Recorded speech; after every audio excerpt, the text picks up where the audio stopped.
Hola, ¿qué tal? Muy buenas a todos. Bienvenidos a su clase, bienvenidos a PreUNAV. El Preuniversitario Virtual de la Universidad Andrés Bello les da la bienvenida.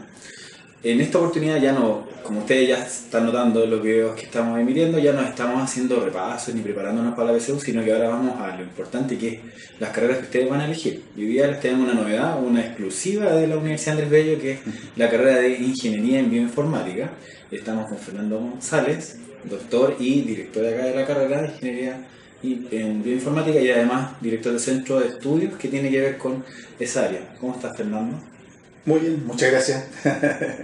Bueno, con Fernando vamos a aclarar un poquito de dudas sobre esta carrera. De todas maneras, yo les adelanto que esta carrera es una de las que está más incipiente en este momento en el mundo, que tiene un boom porque en la investigación hay que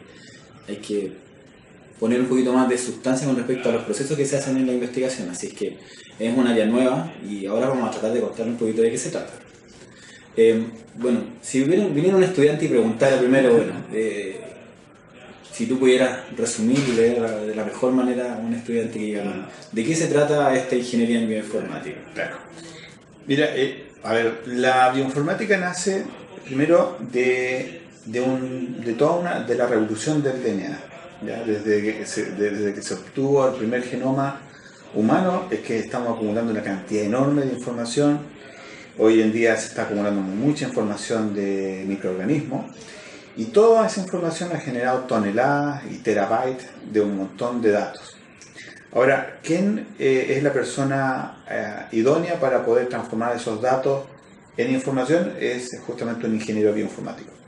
Y para eso es que el ingeniero bioinformático tiene que tener una muy buena formación en el área de computación científica. Es decir, no es un ingeniero en informática, pero sí puede ser un muy buen programador en algoritmos científicos y para resolver problemas científicos, junto con una franja que ha sido muy bien acondicionada para nuestros estudiantes, en donde aprenden mucha biología, que se complementa con estudios de química, de física y de cálculo numérico. Ya. Eso es más o menos el entorno. Ahora, sí, eso no sé si tú quieres o quieres que te explique una cosa más específica. No, sí, la idea es que los chicos que van a ver este video lo puedan entender. Ahora, por lo que yo entiendo, por lo que tú acabas de decir, entonces el ingeniero bioinformático va a tomar estos datos, información que viene desde otra fuente, o sea, desde otras personas que están trabajando. O sea, usualmente bioquímicos, biotecnólogos, la industria farmacéutica, o incluso hoy en día muchos hospitales están comenzando a utilizar métodos de secuenciación, ¿ya? Es decir, que obtienen la secuencia de DNA para poder identificar virus, bacterias en pacientes. Ese es uno, pero resulta de que hay tanta variedad y de posibilidades de combinación de los ácidos nucleicos, es que es difícil pesquisar los patrones que son capaces de identificar una bacteria o un virus o una enfermedad. Hay un montón de enfermedades que son genéticas, que uno las podría pesquisar en estadios muy tempranos a través de tomas de muestras de pacientes. ¿Ya? Eso significa que las personas pueden venir con una predisposición a... Claro, hay dos, exactamente. Hoy en día hay dos. Es muy interesante lo que está ocurriendo hoy en día en salud. Yo creo que efectivamente las expectativas de vida que tiene el ser humano definitivamente va a superar los 100 años con creces. Y se ha observado que hay predisposición genética que causan enfermedades como el cáncer, leucemia y otras enfermedades de ese estilo. Y hay otros elementos que son externos que tienen que ver también con nuestro estilo de vida. Y eso se ve reflejado en un sinfín de elementos que nos rodean, por ejemplo, bacterias. ¿Ya? Hay muchas bacterias que se alojan en nuestro intestino que regulan, si acaso tú tienes más propensidad a ser obeso o ser flaco. ¿Ya? Entonces, eso hoy en día se llama microbioma, y para obtener la información de tu microbioma lo que hace es que sacan una muestra, que puede ser de la boca, y esta la secuencian y pueden ver qué tipo de microorganismos son los que están poblando tu estómago. O sea, para que se entienda, estamos hablando de tomar una situación X, que sea, no sé, una persona X, tú que estás mirando este video, y vamos a analizar qué cosas te pueden suceder en el futuro con tu salud, exactamente, que tienen que ver con tu corporal, con tu fisiología, con lo que tú eres, pero también tiene que ver con los factores ambientales, exactamente, con el entorno, con tu calidad de vida, con lo que tú comes. Y entonces, etnia también, hay aspectos que son étnicos. Claro, hay según raza hay distintas propensiones a ciertas enfermedades. Exactamente. Por ejemplo, no sé, hay cáncer a la vesícula. Es típico de uno de los cánceres más comunes en la población mapuche o originarias de Chile, es cáncer a la vesícula. Entonces, hoy en día apenas tú tienes un cálculo de la vesícula, te la sacan y con eso reducen significativamente las probabilidades de que tú tengas cáncer al hígado, a la vesícula, etc. Que se vaya para otro lado. Exactamente.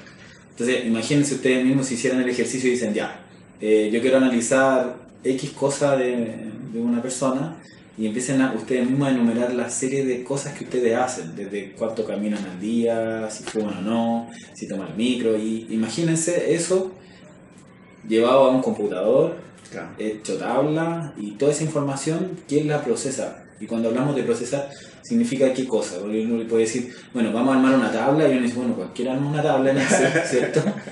Pero ¿cuál es el plus ahí? Claro, el plus es que tiene un sentido biológico. O sea, tú tienes que organizar toda esa información en un contexto absolutamente biológico. Entonces hay otros elementos que tú tienes que organizar en estas enormes tablas de información, que son, por ejemplo, rutas metabólicas, genes que tienen una cierta organización en tu genoma o que son parte de tu cromosoma, y todo eso tiene que ser organizado adecuadamente. ¿Ya? A través de computadores además muy especializados, ¿no? Desgraciadamente no es un computador cualquiera. ¿Ya? Los computadores que hoy en día se utilizan para hacer análisis bioinformáticos son computadores. Hay dos tipos de computadores que se usan hoy día en bioinformática. Uno es que son computadores con gran storage, ¿ya? Y con, no sé, 40 CPUs, pero tienen mucha memoria RAM, ¿ya? Es decir, 2 terabytes de memoria RAM. Para hacer millones de procesos al mismo tiempo. Y ensamblar un genoma. Y hay otro sistema que requiere de muchos procesadores. Por ejemplo, nosotros en nuestra escuela tenemos un clúster de 1536 CPUs, ¿ya? Que están todas interconectadas entre ellas, y así hacen que un trabajo que podría tomar años se reduzca a horas. Entonces ahí está también, esta carrera está muy ligada en el desarrollo tecnológico y cómo ha ido evolucionando la computación. ¿Ya? En la medida que esto vaya evolucionando más, van a ser cada vez más complejos los análisis que se van a poder realizar. Ahora, ese es un sentido que tiene que ver mucho con genómica y análisis de toneladas de base de datos, que es muy interesante. Y hay otro aspecto que es más bien molecular. Y ahí, para los que tengan más interés por aspectos más físicos, tú lo que haces son modelos moleculares tridimensionales que te permiten evaluar cómo es que las moléculas interaccionan entre ellas. Y para eso usas simulaciones moleculares. Ahí después te puedo mostrar un video de cómo ocurre eso. Porque ahí, para que tengan claro los chicos que vienen del colegio, sí, hay un momento en la ciencia donde se junta, cuando empezamos a estudiar estas cosas más pequeñitas, donde la química, la física, claro, se unen y se vuelven una sola ciencia. Exactamente. Y ahí es donde estamos hablando de la molécula, por si acaso. Claro. ¿Sí? Por ejemplo, aquí tengo una molécula de agua, ¿ya? Que se las puedo mostrar a los muchachos. Es un oxígeno y 2 átomos de hidrógeno. Y aquí tengo un fragmento de un polímero, y yo lo que quiero ver es cómo interacciona esta molécula de agua, ¿ya? Forman algunas interacciones que son específicas de la molécula de agua con el otro oxígeno, con el nitrógeno, etc. Pero claro, evaluarlo esto en la mano es muy difícil, y para eso tengo que tener métodos físicos que simulen la movilidad de estas moléculas, el comportamiento, claro. Y después tú eso lo ensamblas en simulaciones moleculares, que son muy lindas, son muy atractivas desde el punto de vista visual, y tú puedes hacer muchas cosas también, como por ejemplo optimizar enzimas y otros productos que son de interés biotecnológico. O sea, más o menos para que vayan viendo, o sea, tenemos una parte donde vamos a tener genoma, podemos analizar las moléculas, pero también, como decías, la diferencia con la informática puramente tal, no vamos a estar creando programas computacionales, ni mirando cómo solucionar la interfaz del usuario, porque cuando uno está en informática está pensando en esas cosas, está pensando en el usuario, cómo funciona el usuario. Aquí estamos hablando de resolver problemas biológicos. Exacto. Aquí nuestros usuarios son el DNA, las proteínas, los aminoácidos, esos son nuestros usuarios. Exacto. Los problemas que algunos no han visto, porque también tiene que haber una creatividad ahí de por medio. Absolutamente, sí. De hecho, esto es un área muy de frontera, en donde tú estás en un constante descubrimiento de nuevas cosas. Constantemente. Nuestra escuela está asociada también a un centro de investigación que es súper multidisciplinar, en donde hay físicos, químicos, biólogos, microbiólogos, biofísicos. Todos ellos en su conjunto desarrollan diferentes tareas que en su conjunto son ejecutadas por nuestros estudiantes de bioinformática. ¿Ya? Y entonces ellos, de esa forma, con todas las habilidades que ellos tienen, pueden contribuir en la generación de nuevos conceptos, tanto de interés industrial como también de interés científico, de la ciencia pura, en donde tú puedes resolver preguntas que nunca antes han sido resueltas. Entonces ahí estamos hablando de que en el fondo son exploradores. Exploradores. Me gusta mucho la palabra exploradores, porque se ha perdido un poco la pasión por la exploración, ¿ya? Y los chicos jóvenes que están en nuestro preuniversitario o los que nos rodean se han olvidado de que la humanidad, durante todo su proceso de colonización o de exploración, siempre requirió de los exploradores, ¿ya? Que eran que estaba Cristóbal Colón. Exactamente, que está la sociedad que se instala en un lugar, pero siempre había que mandar a alguien que era muy avesado, que conocía mucho la naturaleza, a buscar nuevas fuentes de alimento, de agua, etc. Y esos son los exploradores. Pero hoy en día, en un mundo completamente globalizado, donde la exploración, como se conocía siempre, digamos, ya está todo explorado, ¿ya?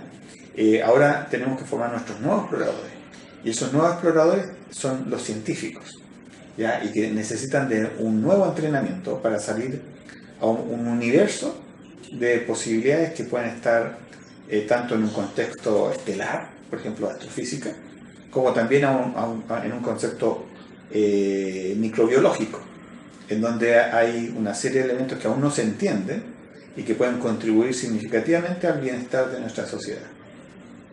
¿Ya? Entonces, a mi gusto, yo creo que dentro de los exploradores que hay hoy en día, que están los químicos, los físicos, los biólogos, los bioquímicos, los biotecnólogos, el más tecno es el bioinformático, ¿ya? Porque es el que más utiliza y desarrolla tecnologías para el descubrimiento de nuevas, o para responder nuevas preguntas que emergen de las necesidades de la biotecnología, de la biología, de la química también. O por ejemplo del diseño de nuevos fármacos, ¿ya? El diseño de nuevos fármacos requiere de que tú conozcas cuál es el sitio de unión de un fármaco, y tú tienes tu nuevo fármaco y ves cómo éste interacciona. Y tú buscas a través de métodos computacionales miles de posibilidades de nuevos fármacos. Y una vez que lo identificas por la computadora, tú te contactas con un químico que hace síntesis para desarrollar estas nuevas moléculas, y después van las pruebas biológicas. Cuando ya ha pasado todo un proceso inicial donde se ha quemado varias opciones que habrían sido muy largas de hacer en la parte de haberlo hecho tangiblemente. Exactamente, porque las posibilidades que hay, por ejemplo, para desarrollar nuevos fármacos hoy en día, es que tú tengas un target, una proteína, en donde tú pruebas miles de compuestos, millones, de hecho, millones. Y tú tienes que probar compuesto a compuesto. ¿Ya? Aunque están robotizados, siempre hay posibilidades de que existan errores y además que son de un altísimo costo. Hay empresas farmacéuticas que prueban 2 millones de moléculas distintas. ¿Ya? Y lo que hace el bioinformático hoy en día es que toma la base de datos de esos 2 millones de moléculas, hace procesos de evaluación de interacción de las drogas contra la proteína y luego selecciona las 100 mejores. Y de esas 100 mejores son las que se prueban en el laboratorio. ¿Ya? Una vez que tú pruebas qué molécula fue la que mejor encajó, viene la parte de diseño molecular. Es decir, tú tienes ya la molécula, sabes dónde encaja, fue comprobado biológicamente, y ahora te preguntas, ¿qué otro fragmento químico puedo agregar para que la afinidad mejore? Y esa es la parte de diseño molecular. Es como que yo estuviera haciendo una casa y empiezo a hacer las terminaciones. En el computador, en AutoCAD, así como los arquitectos diseñan edificios hermosos, acá los arquitectos moleculares son los bioinformáticos. Sí. O sea, esperamos que se vaya entendiendo la idea de qué es lo que... Pero más o menos están viendo, o sea, estamos hablando de que vamos a meternos a ciencia, entonces tienes que tener una pasión por la ciencia, es una carrera multidisciplinaria, o sea, tú vas a estar en primera línea de fuego porque vas a estar viendo las distintas disciplinas. Exacto. No te vas a cerrar solamente a una cosa en particular. A una disciplina, no. De hecho, esa es otra ventaja que tiene la mayoría de las carreras científicas, es que constantemente tú tienes, nunca un día es distinto, o sea, todos los días son distintos, digamos, nunca un día es igual al otro. No existe la monotonía. No, la monotonía aquí nunca descansa. No. Y esta visión que tienen muchos chicos de secundaria de que este tipo está constantemente estudiando y tal y cual, pero la verdad que todo eso se hace con mucha pasión. ¿Ya? La mayoría de los científicos tienen una pasión enorme por lo que hacen. Son fanáticos, en donde se junta tu hobby con tu trabajo. ¿Ya? Esa es la...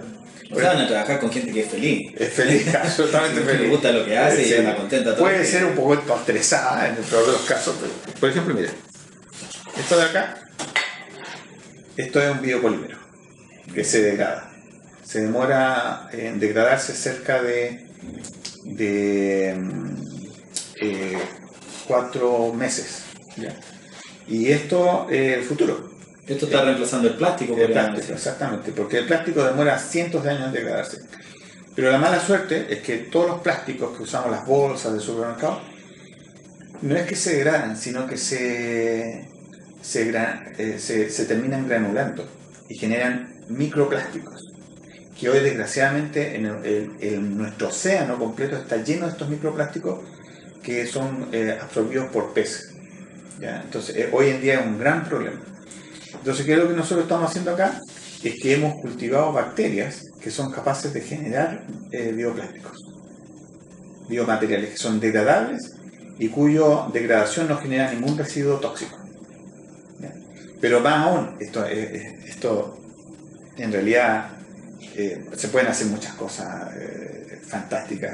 Esto es, por ejemplo, sí atacar el problema del calentamiento global de exactamente, o sea, exactamente. No es irnos en el discurso y decir, no, aquí hagamos esto, es cierto, falso. No, no, de verdad, probablemente muchos de los chicos pensarán que el asunto de las bolsas biodegradables y tal es mentira. Este es verdad. Este es un bioplástico y se desarrolla a través de...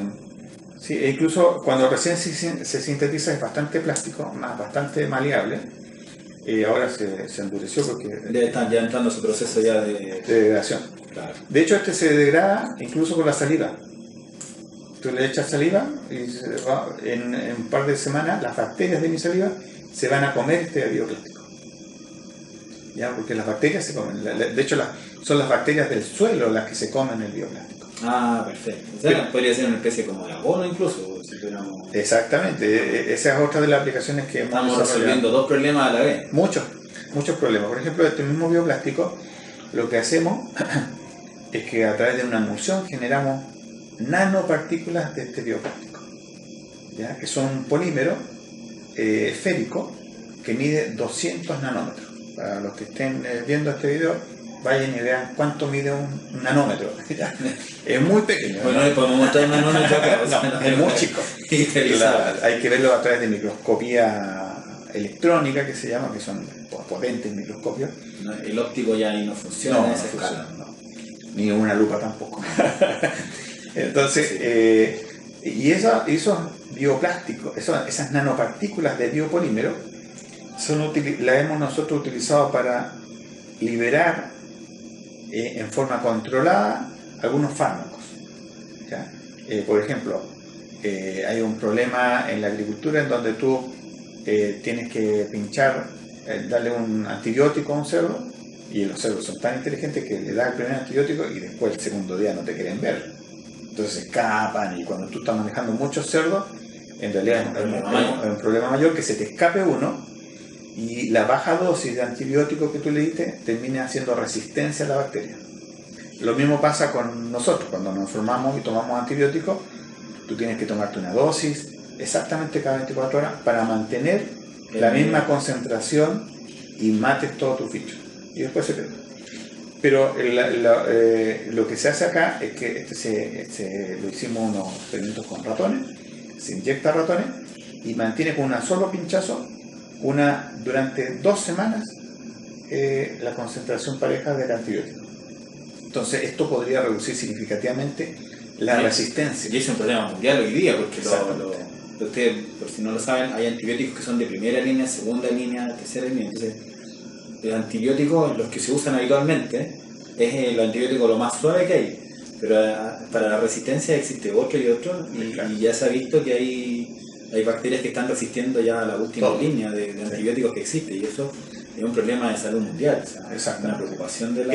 De hecho, estos años el principal alarma que tiene la Organización Mundial de la Salud en el área de antibióticos. Nos estamos quedando sin antibióticos, pero están emergiendo soluciones multidisciplinares donde mezclas tu concepto de toda la genómica de un microorganismo con nanotecnología.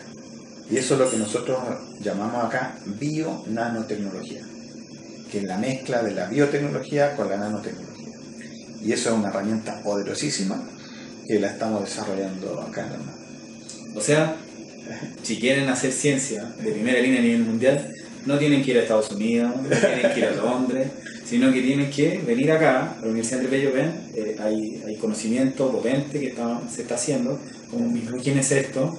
Que ustedes pueden venir y desarrollar, pueden venir, consultar y ser parte de esto, ser parte de la solución, y ya no seguir quejándonos de que hay problemas. Sabemos que hay problemas, pero los problemas mayormente la humanidad lo ha resuelto desde la ciencia. Exacto. Así que si quieres resolver problemas, ser explorador, es una bonita oportunidad que tienes de estudiar ingeniería en bioinformática.